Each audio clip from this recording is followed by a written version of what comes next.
সোমবার মক্কা শহরের কথা, আজ যাকে আমরা বালাদুল আমিন, আজ যাকে আমরা পাক্কা নামে জানি, আজ যাকে আমরা মক্কাতুল মুকাররমা নামে জানি, আল্লাহ পাক তার রাসূলকে ওখানে আল্লাহর মঞ্জুর হয়েছে ফেরেশতারা এসে বলে, কি বলে, আজকে মোদের খুশির দিন। কেন? ধরার বুকে জন্ম নেবে রহমাতুল লিল আলামিন। ও ভাই বাণী দিল তারা, ও ভাই বাণী দিল তারা, ও আমিনা বিবি শিশুপুত্র হবে তোমার, শেষ জামানার নবী। জোরে বলুন সুবহানাল্লাহ। রাসূল জন্ম নিয়েছিলেন 570 খ্রিস্টাব্দে মক্কাতুল মুকাররমা। ভালো করে শুনবেন। আর হুজুর, লক্ষ্য রাখুন, অসুস্থ হয়েছিল হুজুর। হুজুরের অসুস্থ শুরু হয় ওই মক্কাতুল মুকাররমা থেকেই। অর্থাৎ হুজুরের জীবনের একটি হজ, হুজুর জীবনে একবার হজ করেছেন। আপনারা নিশ্চয়ই জানেন। আপনারা কি জানেন হুজুর জীবনে হজ করেছেন কবার? একবার। 9 হিজরি মুখস্থ করেন। 9 হিজরি হলো হুজুরের হজ মুবারাকের, মনে রাখতে হবে। হুজুরের জীবনে একটা বারই আল্লাহ পাকের মঞ্জুর হয়েছে হজ করা। এই জন্য ধনীদের জন্য একবার হজ করা ফরজ, দ্বিতীয়বার করাটা নফল। মুখস্থ রাখুন, ফরজ আর নেই। কোন ধনী যদি পয়সা আছে বলে 3 বার করে সওয়াব হবে, কিন্তু ফরজের সওয়াব হবে না। মুখস্থ রাখবেন। যেটা টপিক দিয়েছে সেটাকে আমার বোঝাতে হবে। তাহলে নবী করিম সাল্লাল্লাহু আলাইহি সাল্লাতু ওয়াস সালাম অসুস্থ হয়েছিল কবে? যেদিন কোরআন নাযিল শেষ হয়ে গিয়েছিল।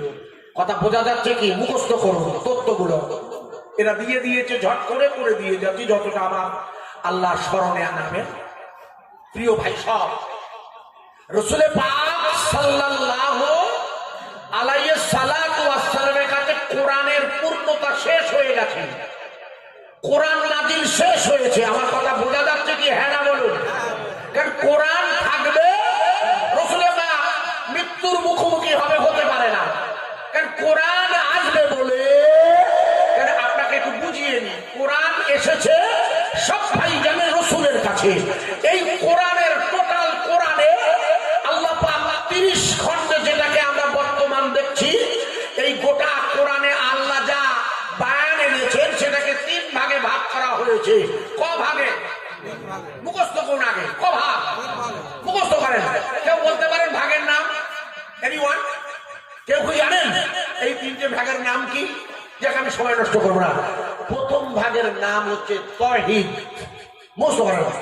1 নাম্বার তাওহীদ, ত ও হয় দীর্ঘ দ, তাওহীদ, যাকে ব্র্যাকেটে রাখুন একত্ববাদ।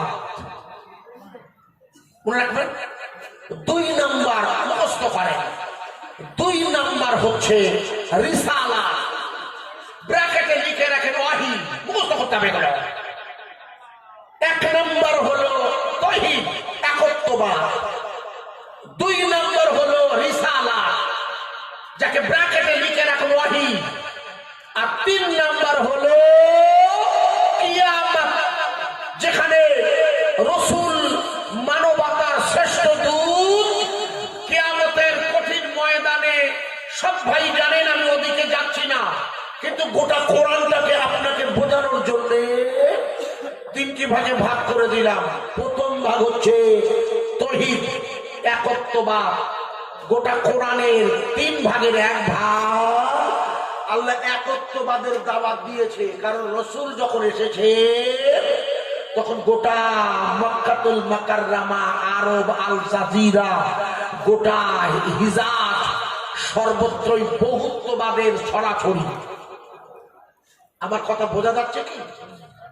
বহুত্ববাদ মানে হলো আল্লাহ ছাড়া, অর্থাৎ একত্ববাদের বিরোধী এসে যে মতবাদ তাকে বলে বহুত্ববাদ। ভালো করে বুঝতে হবে। গোটা হিজাজ তথা গোটা মধ্যপ্রাচ্য যেটা আজ সর্বত্রই বহুত্ববাদের ছড়াছড়ি। সেখানে লা ইলাহা ইল্লাল্লাহ দাওয়াত বন্ধ, সেখানে লা ইলাহা ইল্লাল্লাহ আল্লাহর নাম গন্ধটাই নেই। আল্লাহর নিজের আদম নবীর বানানো প্রথম যে ঘর কাবা, সেই কাবা ঘরে আল্লাহর বিরোধী ৩৬০-এর অধিক শক্তি দাঁড়িয়ে আছে। লাত, উজ্জাত মানা। কথা বোঝা যাচ্ছে কি? হ্যাঁ না বলুন। আমার ওয়াজকে বোঝা যাচ্ছে? বুঝতে হবে, তা না হলে মুশকিলে পড়ে যাব। কারণ রসুলের পাককে বুঝতে গেলে কোরআনের পূর্ণতাটা প্রথম বুঝতে হবে। কারণ কোরআন বন্ধ না হলে রসুল তো অসুস্থ হবেন না, হননি। ওই ইতিহাস জানতে গেলে আগে কোরআন নাযিল শেষ করতে হবে। বোঝা যাচ্ছে কি? এবার একটা প্রশ্ন করবো আপনাদের, বলুন তো কোরআন শরীফের কোন সূরা শেষ সূরা?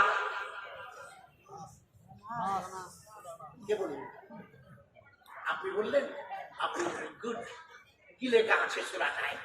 আমি একটা আপনাদের শিখিয়ে দিই। আগে এই সূরা যখন এনেছেন একটা শিখিয়ে দিয়ে যান। আল্লাহ পাকের এই সূরাটা সূরা নাস। আপনারা বললেন তো এই সূরাটা, এর আগে একটা সূরা আছে সূরা ফালাক আছে, তার আগে একটা আছে সূরা ইখলাস। দেখুন ইখলাসে আল্লাহ তৌহিদের একত্ববাদের দাওয়াত দিয়েছে। একত্ববাদের দাওয়াত এসেছে সূরা ইখলাসে। লক্ষ্য করুন, কুল হু আল্লাহু আহাদ।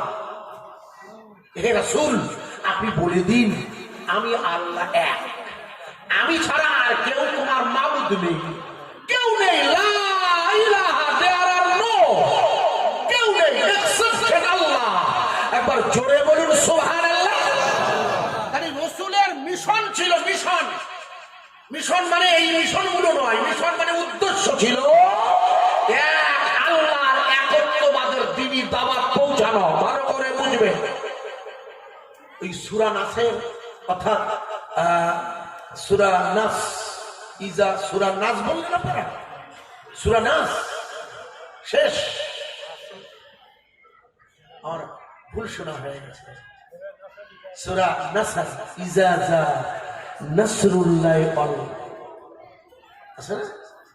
সূরা নাসর, ইজা জা নাসরুল্লাহ ওয়াল ফাত, আছে তো? ওই শেষের 10টা আমি খেয়াল করতে পারিনি। ও ভাই, তাহলে আল্লাহ পাক লক্ষ্য করুন, কুরআনুল কারীমের 3টি পাঠের প্রথম পাঠ সূরা ফাতিহা থেকে সূরা নাস। ঠিকই বলেছেন, শেষ সূরা।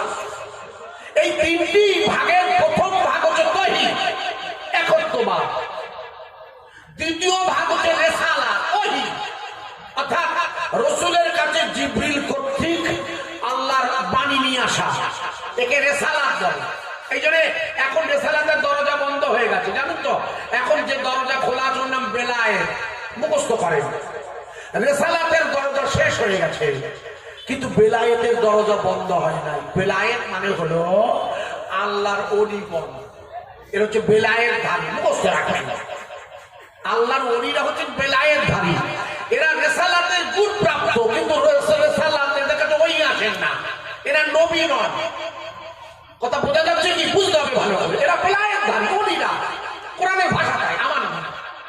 এবার নবী করিম সাল্লাল্লাহু আলাইহি ওয়াসাল্লাম যখন পবিত্রতম হজ মুবারাকে বক্তৃতা করলেন, জায়গার নাম জাবালে রাহমাত। আপনারা হজ মুবারাকে গেছেন কেউ কি জানি না, আল্লাহ পাক আপনাদের নিয়ে যান। দোয়া রাখি, কিন্তু অনেকটা টাকা, প্রায় 5 লক্ষের মতো, 5 লক্ষ টাকা লাগবে আপনাকে হজ মুবারকে যেতে। এটি হলো ফরজ হজ। এই হজ মুবারকে আল্লাহ রাসূল এসে যে জায়গায় ভাষণ দিয়েছিল তার নাম জাবালে রহমত। এই জাবালে রহমতের আর এক নাম হচ্ছে মিলনের স্থান। মুখস্থ করেন, এই মিলনের স্থান মানে এই কারণেই ওখানে আদম আলাইহিস সালাতু ওয়াস সালামের সাথে 300 বছরের অধিক সময় ধরে বিচ্ছেদের পর জাবালে রহমতে এসে মা হাওয়া আর আদম নবীর মিলন ঘটেছিল। ওই জাবালে রহমতে দাঁড়িয়ে আল্লাহ রাসূল লক্ষ লক্ষ সাহাবাদের কাছে জিজ্ঞেস করছে, আমি মুহাম্মাদুন নবী, আমার উপরে আল্লাহ যে দায়িত্ব দিয়েছে এই দ্বীনের দায়িত্বটা কি আমি পূরণ করতে পারলাম? মনে করে দেখুন, সমস্ত সাহাবারা চিৎকার করে বলে, ইয়া রাসূলুল্লাহ, আপনি সম্পূর্ণভাবে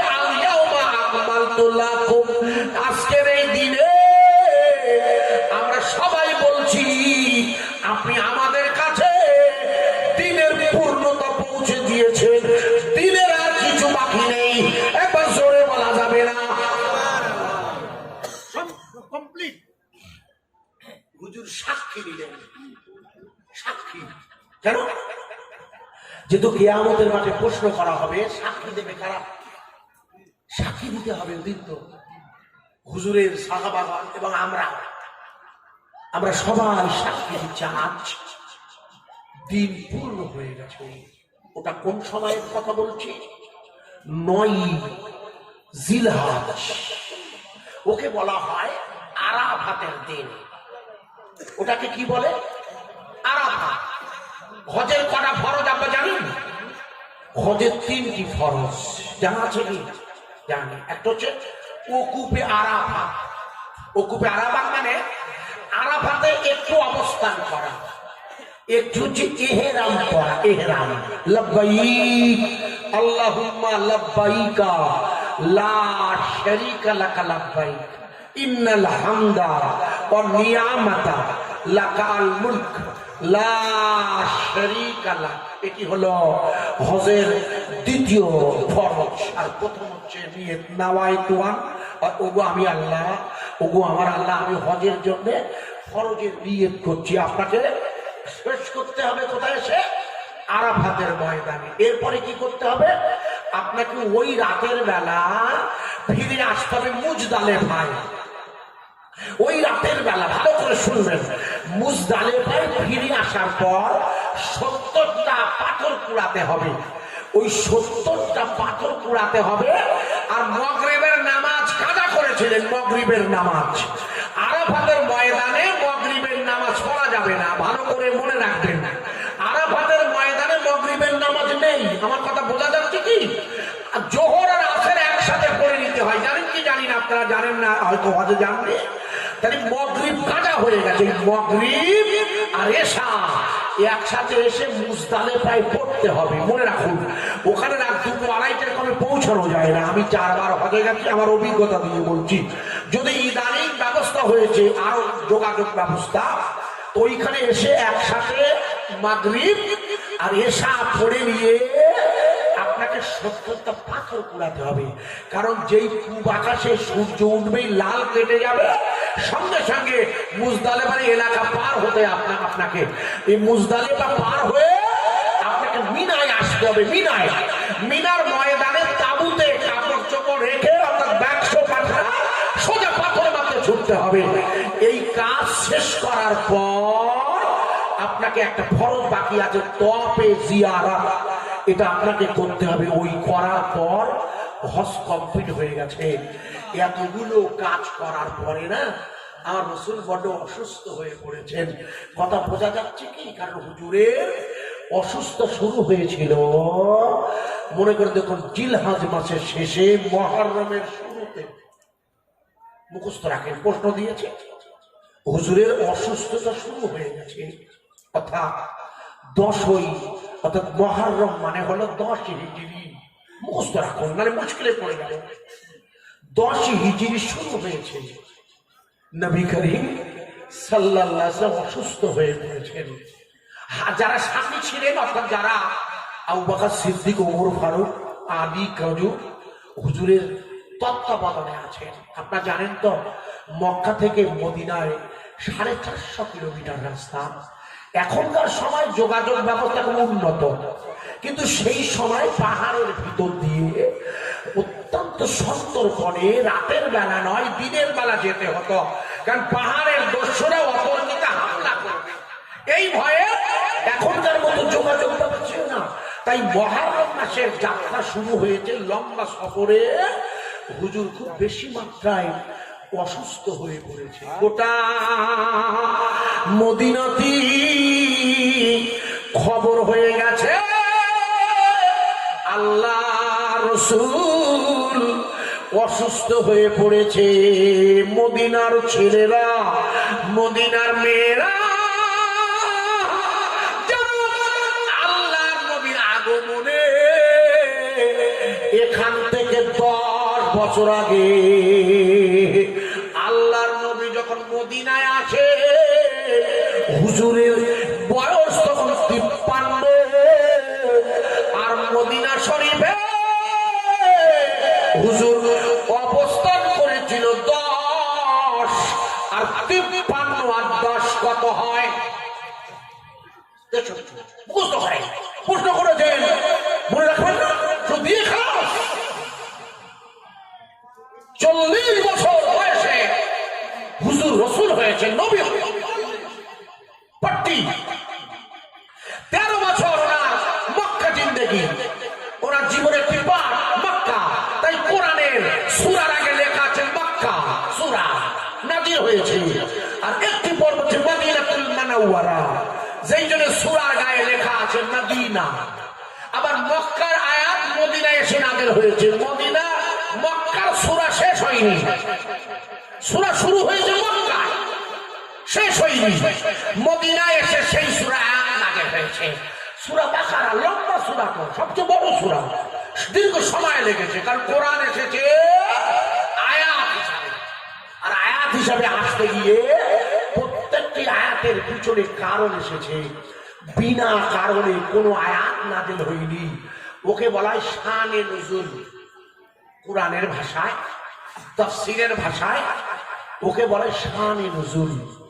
আল্লাহ রাসূল সাল্লাল্লাহু আলাইহি ওয়াসাল্লাম মক্কা থেকে, মনে করতে পারেন আপনাদের মনে নেই, যখন মদিনায় পৌঁছেছিল, মক্কার শিশুরা, মক্কার পুরুষেরা গোটা মদিনার অলিতে গলিতে দাঁড়িয়ে চিৎকার করে বলেছে, তলাল বাদরু আলাইনা মিন সানিয়াতিল বিদাই ওয়াজাবা শুকরু আলাইনা মাদা লিল্লাহি দাই। আল্লাহ রাসূল যেদিন মদিনায় এসেছে, মদিনার অলিতে গলিতে আনন্দের ধারা বয়ে যাচ্ছে। হুজুর মদিনার রাস্তা দিয়ে আছে, তলাল বাদরু আলাইনা। দেখো দেখো দেখো দেখো, আমাদের কাছে যেন আকাশে চাঁদ এসেছে, চাঁদের নবী সোনার ছবি এসেছে মদিনা। দলে দলে শিশুরা সব গলিতে গলিতে কয়, দয়ার নবী সোনার নবী এসেছে মদিনা।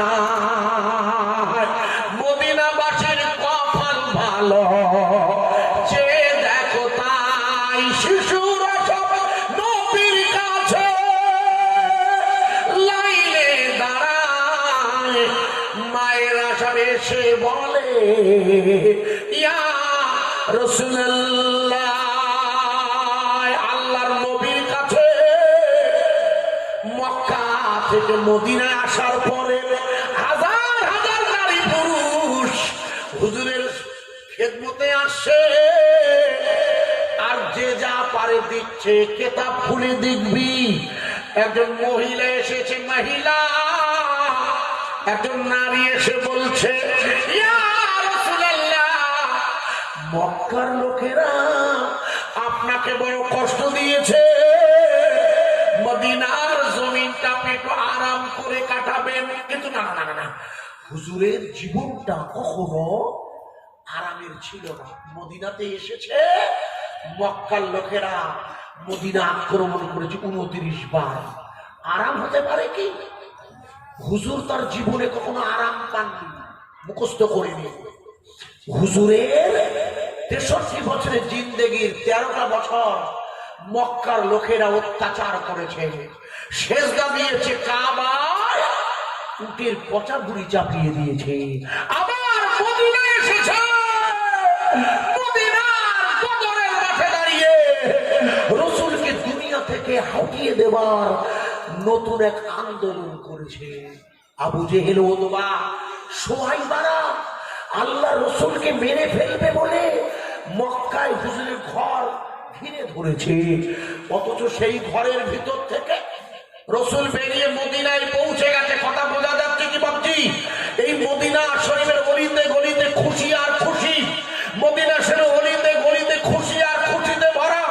এই খুশিতে ভরা এক মহিলা এসে বলছি, ইয়া রাসূলুল্লাহ, মক্কার জীবনে কষ্ট পেয়েছেন, মদিনার মধ্যে একটু আরাম করবেন না? কি আরাম করব? ওই মহিলা বলছি, ইয়া রাসূলুল্লাহ, সব ভাই আপনাকে কিছু না কিছু দিয়েছে, আমার কিচ্ছু নেই। আপনি খোঁজে নিয়ে দেখুন, আমার না আছে জমি, না আছে নিজের বাড়ি, শুধু আমারটা সুন্দর চেহারার ছেলে আছে, এই ছেলেটাকে আপনাকে দিলাম। আরে আপনি আপনার একমাত্র ছেলেকে? বলে, হ্যাঁ ইয়া রাসূলুল্লাহ, আমি আমি আমি ওকে আপনার হাতে তুলে দিলাম। ছেলেটির বয়স হচ্ছে 10। দীর্ঘদিন রসুলের সোহবতে ছিলেন, দীর্ঘদিন। হাদিস এসেছে এনার নাম হযরতে আনাস বিন মালিক রাদিয়াল্লাহু তাআলা আনহু, যাকে আমরা হয়তো আনাস রাদিয়াল্লাহু আনহু বলি, যিনি বলেছেন, দীর্ঘ 10 বছর একটানা আমার যৌবন রসুলের কাছে কাটিয়েছি, কখনো ওনাকে রাখতে দেখিনি এবং আমাকে কখনো কোনো কাজের নির্দেশ দিতেন না। উনি কখনো কোনো ব্যাপারে অসন্তুষ্ট বোধ করতেন না, শুধু আমায় বলতেন, তুমি গোপন বিষয়টা গোপন রাখবে। আমি আমার মায়ের কাছেও বলতাম না। এই আনাস বিন মালিক তথা হযরতে আনাস, ওনাকে ওনার মা দিয়েছিলেন হুজুরের খেদমতে। হুজুরের সুস্থতাকে সুন্দর করে মদিনার জমিনে টিকিয়ে রাখা, কিন্তু মুশকিল হয়েছে। মদিনার জমিনে হুজুর কি প্র্যাকটিক্যাল আরামে ছিলেন? আপনার ভেবে দেখুন, 10 বছরে 29টা যুদ্ধ, বছর হলো 10, যুদ্ধ হলো 29, তারপরে বছরে 10 বছরে 29টা যুদ্ধ হলে যে যুদ্ধগুলোতে হুজুর নিজে অংশগ্রহণ করেছেন। হুজুর যুদ্ধ মানে কি? যাকে আমরা চারিদিকে জেহাদ জেহাদ নামে ডাকি। আমাদের ওই যে আবার বলবো, 1 মিনিটে শুধু বলছি, সংসদে গত পরশুদিন হামলা হয়েছে, স্মোক বোম। যদি ওইটা কিছু মনে করে কোনো মুসলিমের দ্বারা হতো, নিউজ মিডিয়া কতটা পৃষ্ঠা খরচ করতে একবার ভেবে দেখতেন, বা ভুল বুঝবেন না। আমি প্র্যাকটিক্যালটা বলছি। কিন্তু ওখানেও দারুণ একটা বিপর্যয় হয়েছে। 2000-এ মনে করতে কোনো অটল বিহারী বাজপেয়ীর সময় হয়েছিল, আপনারা জানেন। আমি লম্বা করছি না, বুঝতে পারবেন না, ছোট্ট করে দিচ্ছি। মূল বয়ানটা রাখতে এসে গেল বলে, তার মানে হলো এটাই আমি বোঝাচ্ছিলাম যে কিছু হলেই জেহাদের ধুয়ো তুলে আপনাকে সন্ত্রাসের কাজ করে দাঁড় করাতো। অথচ জেহাদ আরবি শব্দের বাংলা মানে প্রতিরোধ করা। 10 বছরে 29টা যুদ্ধ, মানে মাসে, অর্থাৎ 1 বছরে কটা পড়ে? 3টে করে যুদ্ধ। যদি প্রত্যেক, অর্থাৎ 3টে যুদ্ধ 4 মাস পর, এক নয় 4 মাসে যদি 3টে যুদ্ধ হয়, তাহলে তো ইউক্রেন রাশিয়ার যুদ্ধ ফেল খোকা। ইউক্রেন রাশিয়ার যুদ্ধ 1.5 বছর হয়ে গেছে, এখনো বলতো জুন মাস সবে চলছে, আমি লম্বা করছি না। তাহলে যে লোকটা ভালো করে বুঝতে হবে, যে লোকটা 10 বছরে 29টা প্রতিরোধে বাধ্য হয়েছে টেকআপ করতে, ঘাড়ে এসে পড়েছে। তো আরে বাবা, মক্কার লোকেরা কি দরকার তোদের? তোদের কাছ থেকে তো রাসূল বিদায় নিয়েছে, তোরা রাখলি না। উনি তো রাতের অন্ধকারে আল্লাহর সাহায্যে এসেছেন, আবার তোরা এসেছিস কেন? যে জায়গায় এসেছিল নাম তার বদর, স্বাভাবিকভাবে হুজুর প্রতিরোধ করবে না, আপনার বাড়ি ভাঙতে আসবে, আর আপনি বলবেন না এই ভেঙো না। আশ্চর্য কথা, বাড়ি ভাঙলেও বলা যাবে না। কি আশ্চর্য! রাসূলের জান নিয়ে, রাসূলের ঈমানের দাওয়াত নিয়ে টানাটানি করছে, আর হুজুর প্রতিরোধ করবে না। এই প্রতিরোধের নাম হচ্ছে জিহাদ। কোরআনে যেটাকে জিহাদ ফি সাবিলিল্লাহ, আল্লাহর জন্য যুদ্ধ করা বলে দিয়েছেন আল্লাহ। খুব ভালো করে বুঝবেন, নবী করিম সাল্লাল্লাহু আলাইহি সাল্লামের 63 বছরের জীবনটা কখনো সুখের ছিল না। অথচ এই মুনাজাতটা আপনারাও করেন। আমাদের রাসূল আমাদের মুনাজাতটা শিখিয়েছে, রব্বানা আতিনা ফিদ দুনিয়া হাসানা ওয়া ফিল আখিরাতে, আরে হ্যাঁ না বলুন, ওয়া ফিল আখিরাতে হাসানা। এটা জানেন কি ভাই? জানেন? এর বাংলা মানে করতে পারবেন? নিশ্চয়ই পারবেন, আমি মানে করে দিচ্ছি। রব্বানা, ওগো আমার প্রভু, আতিনা ফিদ দুনিয়া, আপনি আমাকে দুনিয়ায় মঙ্গল তথা ভালাই দেন। এর বাংলা মানে তাই তো না অন্য মানে আছে? রব্বানা, ওগো আমার প্রভু, আপনি আমাকে দুনিয়ায় মঙ্গল তথা ভালাই দেন। বলুন, ভালাই অর্থে কি বোঝায়? ভালাই মানে বড় লোক হওয়া, ভালাই মানে সুস্থ থাকা, ভালাই মানে টাকা পয়সা দেওয়া, ভালাই মানে কোনো সংসার চিন্তা ভাবনা থাকে না, এই তো ভালো বলেন নাকি ভাই? আরে হ্যাঁ না বলেন? নবী করিম সাল্লাল্লাহু আলাইহি ওয়াসাল্লামের 63 বছরের জীবনে কখনো ওই ভালাই পেয়েছে? ক্ষুধার জ্বালায় পেটে দিন পাথর বেঁধেছে, তার সামনে ওই কোরআন শরীফ নাযিল হয়েছে। তাহলে আমাকে বলুন, আল্লাহর নবী শেখালো তোমরা আল্লাহর কাছে দোয়া করো, রব্বানা আতিনা ফিদ দুনিয়া হাসানা। এখানে আসলে কি জানেন? ভালাই মানে হলো, আল্লাহ রাসূল চাইছিলেন আমার মনে হয়, এখানে টাকা পয়সা অর্থবিত্ত মান সম্মান নয়, এখানে ভালাই মানে হলো আল্লাহর সাথে তার বান্দার ভালোবাসার সম্পর্ক, প্রেমের সম্পর্ক, যাকে বলা হয় কুরবান, যাকে বলা হয় নৈকট্য লাভ হওয়া। অর্থাৎ বান্দার সাথে মালিক যদি নৈকট্য লাভ হয়ে যায়, বান্দার সাথে মালিকের যদি সাক্ষাৎ হয়, বান্দার আর কোনো দুঃখ থাকে না। একবার জোরে বলা যাবে না? বোঝা যাচ্ছে কি? বুঝবেন ওয়াজ ভালো করে। এখানে মঙ্গল মানে ভালাই মানে হলো আল্লাহর সাথে ভালোবাসার সম্পর্ক তৈরি করা, টাকা পয়সা নয়। আমার কথা বোঝার চেষ্টা করেন আপনারা। মদিনা চারিদিকে খবর এসেছে মুহাম্মদুর রাসূলুল্লাহ বড় অসুস্থ হয়ে পড়েছে। তার মানে মদিনার আগমনে মদিনার নারী পুরুষ বোঝা যাচ্ছে ওয়াজ, মদিনার নারী পুরুষ যেমন খুশিতে বাগে বা আল্লাহর নবীর অসুস্থতা গোটা মদিনার নারী পুরুষ এমনকি পশু পাখিরা আল্লাহ রাসূলের অসুস্থতাতে তারা তাদের খাবারের কথা ভুলে গিয়েছে। আল্লাহর হাবিব বড় অসুস্থ, হুজুরের শরীরটা ভালো নেই। চারিদিকের এই খবর গোটা মদিনাবাসীর কাছে বড় পীড়াদায়ক, মানে যেন সকলের যেন রোগ হয়েছে, রোগটা রাসূলের নয়। আমার হুজুর অসুস্থ, সব ভাইয়ের কাছে খবর পৌঁছে গেছে। অথচ ইদানিং দেখবেন নেতারা অসুস্থ, কিম জিম বলে ও উত্তর কোরিয়ায় এইরকম বোক কাটা একটা লোক আছে জানেন, মাঝে মাঝে ওই পরমাণু বোমা হুমকি দেয় উত্তরকে দক্ষিণ কোরিয়া, জানেন ভাই? এর আগে শুনছিলাম মরে গেছে হলো ওই রাশিয়ায় ভ্লাদিমির পুতিন, তারপর নাকি ক্যান্সার হয়েছে, রাগ করবেন না, কিন্তু এরা কেউ নিজের রোগ বলতে চায় না, এরা বলে না যে আমরা অসুস্থ। মিডিয়ায় খুলে দেখবে, মিডিয়া বলছে এরা বিরাট অসুস্থ, কিন্তু ওরা স্বীকার করে না। কিন্তু মোদির কাছে খবর হয়ে গেছে আল্লাহ রাসূল অসুস্থ হয়ে পড়েছে। হুজুরের এই অসুস্থতা গোটা মানুষের কাছে যেন নতুন করে আর একটা রসুলের প্রতি ভালোবাসা, এক আশ্চর্যের নাজরানা।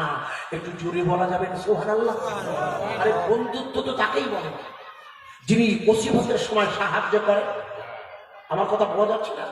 সুখের দিনের বন্ধু অনেক, কিন্তু যখন আপনি অসুস্থ মাজুর, আপনি খুব বুড়ো হয়ে গেছেন, অসুস্থ হয়ে পড়েছেন, ওই সময় খুব কাজে লাগে আপনজন। দেখবেন আপনার ছেলে মেয়ে, অন্তত পক্ষে আপনার স্ত্রী খুব নিজের হয়ে যায় তখন। ভাই বুড়ো বুড়ি বলে সহজ বাংলায়, গ্রাম বাংলা বলে বুড়ো আর বুড়ি, আর কেউ নেই ভাই।